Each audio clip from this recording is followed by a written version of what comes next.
Bismillahirrahmanirrahim.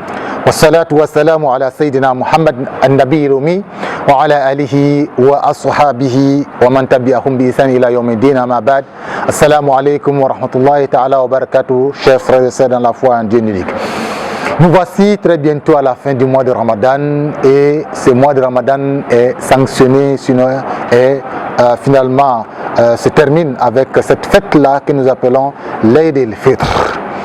Cette fête qui met fin au jeûne est une occasion pour nous de pouvoir remercier Dieu, parce que Dieu dit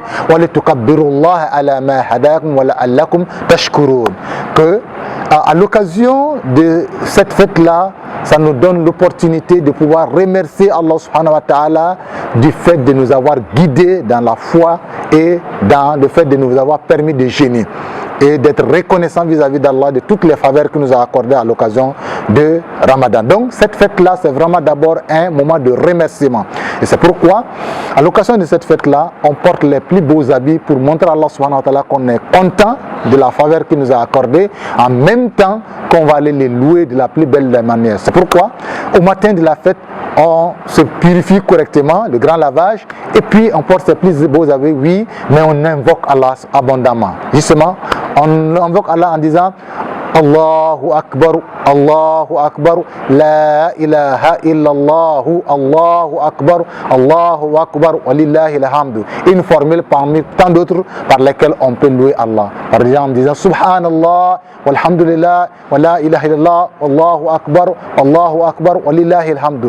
Tout cela, ce sont des formules qui sont à notre disposition pour vraiment remercier Allah, louer Allah. Et qu'est-ce qu'on devrait faire quand on arrive sur le champ justement de la prière? On s'assoit et on continue de louer Allah. Il n'y a pas de prière surrogatoire. On reste en place, on loue Allah, et quand l'imam arrive, dès qu'il arrive, il entend la prière. Il va faire 2 rakats avec nous, et après ça justement, il va tenir un sermon. Oui, un sermon qu'il est important de dire. Il faut suivre le sermon parce que ça fait partie intégrante de la prière. Oui, il faut rester écouter le sermon parce que c'est un élément fondamental. L'imam va nous rappeler des éléments essentiels de notre foi, des éléments essentiels du parcours que nous avons eu à travers Ramadan, mais également la vie de la communauté, la vie de la communauté des musulmans au niveau national comme au niveau international. Et donc la prière se termine par le fait qu'on se congratule et on se rend visite mutuellement dans la fraternité en recherchant la solidarité et la cohésion davantage dans notre communauté comme dans la communauté nationale avec tout le monde. Car Allah subhanahu wa ta'ala nous unisse davantage dans la foi, renforce notre cohésion nationale et nous permette de vivre beaucoup d'autres ramadans dans la paix, la sécurité et la sérénité. Assalamu alaikum wa rahmatullahi ta'ala wa barakatuh.